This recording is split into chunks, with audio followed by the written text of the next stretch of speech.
It's 2 in the morning. You're lying in bed, staring at the ceiling, and your brain is doing that thing where it replays every mildly embarrassing thing you said in a meeting 3 years ago. And then, because your brain is generous, it also adds a preview of everything that might go wrong tomorrow. Your performance review. That text you sent that never got a reply. The LinkedIn post where your college roommate just announced his Series B funding round, and you're lying there wondering why your life feels like a loading screen that never finishes. Welcome back to the Mindful Path. I am your guide. Let us explore the anatomy of modern anxiety. Anxiety is basically the native language of our era.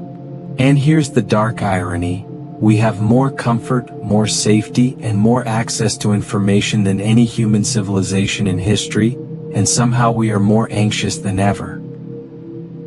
Your average Roman farmer who didn't know if his crops would survive the winter was probably sleeping better than you are right now. So I want to talk about the Stoics. Before you picture a bunch of emotionless robots in togas, let me stop you there. These guys were dealing with war, plague, exile, and political chaos. Marcus Aurelius was running the Roman Empire while also processing grief and chronic illness. These weren't people writing philosophy from a wellness retreat. They were people who had real problems and built real tools. The first tool is negative visualization. Instead of telling yourself everything will be fine, you deliberately imagine the worst realistic outcome. You sit with it. Pause 0.5s, you think it through. Ask yourself, if I lost this job, if this failed, what would actually happen? And you realize something strange. Most of the time you'd survive. You'd adapt. You'd rebuild. The second big idea is the dichotomy of control. The Stoics drew a clean line between what is up to us and what is not. What's not up to you? Other people's opinions, the economy, or whether the algorithm decides to promote your content. Epictetus said this so directly it almost sounds rude. Concern yourself only with what is in your control and regard everything else with indifference. Now here's a modern example that makes this real. You post something on social media. You worked on it. And then you just wait. Watching the numbers. Refreshing. Checking who liked it and who didn't.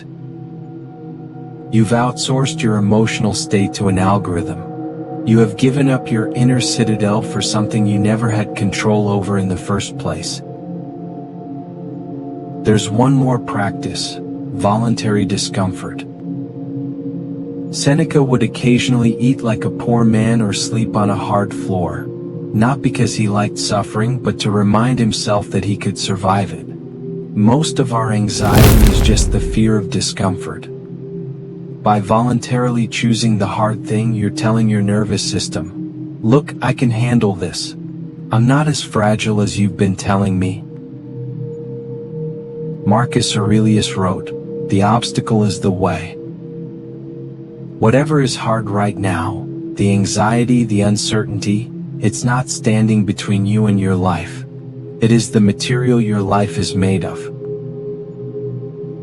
So tonight, if you're staring at the ceiling, don't force calm. Name what you're afraid of, specifically. And then ask, could I handle that? Almost always the answer is yes. That's not optimism. That's just the historical record of your own life. You are more capable than your anxiety is giving you credit for.